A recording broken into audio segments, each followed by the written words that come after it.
বন্ধুরা ৭৬ রানে ভারতকে হারিয়ে কার্যত বেপরোয়া উচ্ছ্বসিত এবং কিছুটা ঔদ্ধত্যে ভরপুর হয়ে উঠলেন সাউথ আফ্রিকার অধিনায়ক এডেন মার্ক্রাম। টিম ইন্ডিয়াকে নিয়ে তিনি করলেন ভয়ঙ্কর, তীক্ষ্ণ এবং অপমানজনক ঠাট্টা।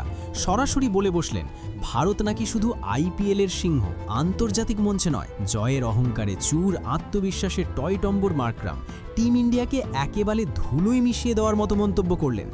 ১১১ রানে অল আউট করার পর তার বিষাক্ত, কটাক্ষে ভরা এবং বিতর্কিত মন্তব্যে তোলপাড় হয়ে গেল গোটা ক্রিকেট বিশ্ব। বন্ধুরা, আমরা সবাই জানি ক্রিকেটের মাঠে জয়-পরাজয় একই মুদ্রার এপিঠ ওপিঠ। কখনো আপনি জিতবেন, কখনো হারবেন, এটাই খেলাধুলার স্বাভাবিক নিয়ম। কিন্তু যখন কোনো অধিনায়ক জয়ের পর প্রতিপক্ষ দলকে প্রকাশ্যে অপমান করতে শুরু করেন, তখন সেটা নিছক প্রতিদ্বন্দ্বিতা নয়, বরং খেলাধুলার চেতনা, স্পিরিট অব দ্য গেমের বড়সড় অপমান বলে ধরা হয়। টি-20 বিশ্বকাপ ২০২৬-এর সবচেয়ে গুরুত্বপূর্ণ হাই ভোল্টেজ ও মহারণে টিম ইন্ডিয়াকে ৭৬ রানের এক ভীষণ কষ্টদায়ক, হতাশাজনক এবং লজ্জাজনক হারের মুখে পড়তে হয়েছে। ১৮৮ রানের পাহাড় সম চ্যালেঞ্জিং লক্ষ্য তাড়া করতে নেমে আমাদের বিশ্ব চ্যাম্পিয়ন দল মাত্র ১১১ রানে অল আউট হয়ে যায়। এই হার শুধু স্কোরবোর্ডের হার নয়, এটা ১৪০ কোটি ভারতবাসীর আবেগে এক গভীর আঘাত, এক দুঃস্বপ্নের থেকেও বেশি কিছু। কিন্তু এখানেই শেষ নয়। আমাদের এই যন্ত্রণা, হতাশা এবং ক্ষতের ওপর যেন নুনের ছিটে দিলেন সাউথ আফ্রিকার অধিনায়ক এডেন মার্ক্রাম। ম্যাচ জয়ের পর পোস্ট ম্যাচ প্রেজেন্টেশন এবং প্রেস কনফারেন্সে যখন তিনি মাইকের সামনে এলেন, তখন তার মুখে জয়ের স্বাভাবিক আনন্দের চেয়ে অদ্ভুত এক আত্মতৃপ্তি এবং অহংকার বেশি স্পষ্ট ছিল। যে ভারতীয় দল সারা বিশ্বে নিজেদের দাপট, সামর্থ্য ও প্রতাপ দেখিয়েছে, সেই দলকে মাত্র ১৮.৫ ওভারে গুটিয়ে দেওয়ার পর মার্ক্রাম একের পর এক এমন বিষাক্ত, কটাক্ষপূর্ণ এবং চমকে দেওয়া মন্তব্য করলেন, যা পুরো ক্রিকেট মহলে আগুন ধরিয়ে দিয়েছে।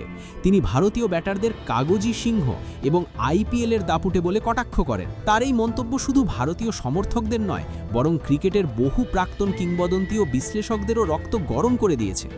আজকের এই বিশেষ, কড়া, স্পষ্টভাষী এবং এক্সক্লুসিভ ডিপ অ্যানালিসিসে আমরা জানাবো অহংকারে চূর এডেন মার্ক্রাম ঠিক কি বলেছেন, কিভাবে বলেছেন এবং কেন তার এই মন্তব্য ভারত সাউথ আফ্রিকা সম্পর্ককে আরও তীব্র করে তুলতে পারে। আমরা সবাই আশা করেছিলাম যে আহমেদাবাদের নরেন্দ্র মোদী স্টেডিয়ামে ভারতীয় সিংহরা সাউথ আফ্রিকাকে কঠিন, জমজমাট ও মর্যাদাপূর্ণ লড়াই দেবে।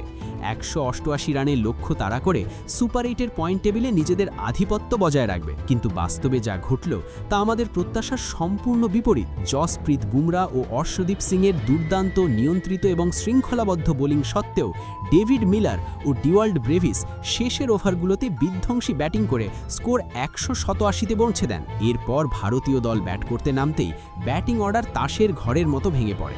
ঈশান কিষানের ০ রানে আউট হওয়া ছিল বড় ধাক্কা। অভিষেক শর্মার ১৫ রানে দায়িত্বজ্ঞানহীন শট খেলে আউট হওয়া হতাশাজনক। সূর্যকুমার যাদবের ১৮ রানে সংগ্রাম করে আউট হওয়া, হার্দিক পান্ডিয়া ও রিঙ্কু সিংয়ের ফ্লপ শো, সব মিলিয়ে দল মাত্র ১১১ রানে গুটিয়ে যায়।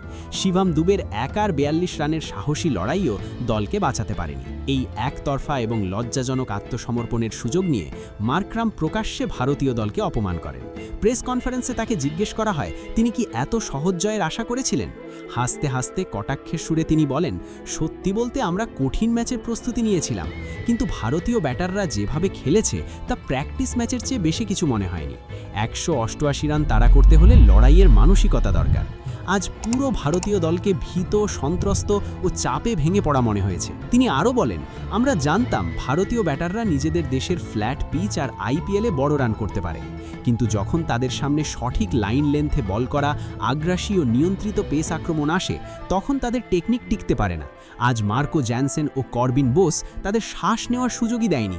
আইপিএল নিয়ে তার মন্তব্য বিশেষভাবে বিতর্ক তৈরি করেছে। তিনি বলেন, ছোট বাউন্ডারি আর তুলনামূলক সহজ বোলিংয়ের বিরুদ্ধে মারাটা সহজ, সেখানে সবাই হিরো হয়ে যায়, কিন্তু এটা বিশ্বকাপ, এখানে ভুলের কোনো জায়গা নেই। তার কথায় ইঙ্গিত স্পষ্ট, ভারতের অনেক ব্যাটার আইপিএলের পারফরম্যান্সের ওপর দাঁড়িয়ে বড় তারকা হয়েছেন, কিন্তু আন্তর্জাতিক চাপে সেই ধার দেখাতে পারেননি। ভারতীয় ফিনিশারদের নিয়েও তিনি কটাক্ষ করেন। চাপের সময় আসল চরিত্র বোঝা যায়। আজ ১৫তম ওভারেই ভারত হাঁটু গেড়ে বসেছে। এমন মন্তব্যে ভারতীয় সমর্থকদের ক্ষোভ আরও বেড়ে গেছে।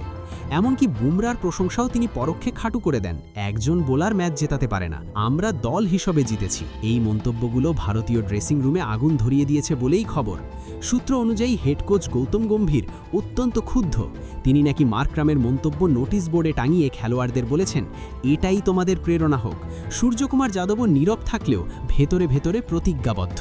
ভারতীয় ক্রিকেট ইতিহাস বলে, এই দলকে যত কোণঠাসা করা হয় তারা ততই শক্তিশালী হয়ে ফিরে আসে। 2007 সালের টি20 বিশ্বকাপ, 2011 বিশ্বকাপ, গাবা টেস্ট, বারবার প্রমাণ হয়েছে অপমান ও প্রতিক্রিয়া ভারতকে জাগিয়ে তোলে। সোশ্যাল মিডিয়ায় বীরেন্দ্র সেহওয়াগ ও সুনীল গাভাস্কারও মার্করামের ভাষা নিয়ে প্রশ্ন তুলেছেন। সেহওয়াগ ইঙ্গিত করেছেন, নকআউটের চাপ এলে দক্ষিণ আফ্রিকার অতীত খুব সুখকর নয়। গাভাস্কার বলেছেন, মহান অধিনায়করা জয়ের পর বিনয়ী থাকেন। এখন বড় প্রশ্ন, মার্করামের এই আত্মবিশ্বাস কি প্রেরণা নাকি অতিরিক্ত আত্মবিশ্বাস? এই মন্তব্য কি ভারতীয় দলকে আরও জ্বালিয়ে তুলবে? সুপার 8 সেমিফাইনাল বা ফাইনালে যদি আবার ভারত সাউথ আফ্রিকা মুখোমুখি হয়, তাহলে কি সেই ম্যাচ হবে প্রতিশোধের মঞ্চ? বন্ধুরা, ক্রিকেট শুধু ব্যাট বলের খেলা নয়, এটা আবেগ, সম্মান আর আত্মসম্মানের লড়াই। ৭৬ রানের এই হার হয়তো সাময়িক, কিন্তু অপমানের জবাব ইতিহাসে অনেকবারই মাঠে দেওয়া হয়েছে। এখন দেখা যাক টিম ইন্ডিয়া কিভাবে ঘুরে দাঁড়ায়। আপনারা কি মনে করেন? মার্করামের মন্তব্য কি খেলাধুলার সীমা ছাড়িয়ে গেছে, নাকি এটা নিছক আত্মবিশ্বাসের প্রকাশ? টিম ইন্ডিয়া কি এই অপমানের যোগ্য জবাব মাঠেই দেবে? আপনার মতামত কমেন্টে জানাতে ভুলবেন না।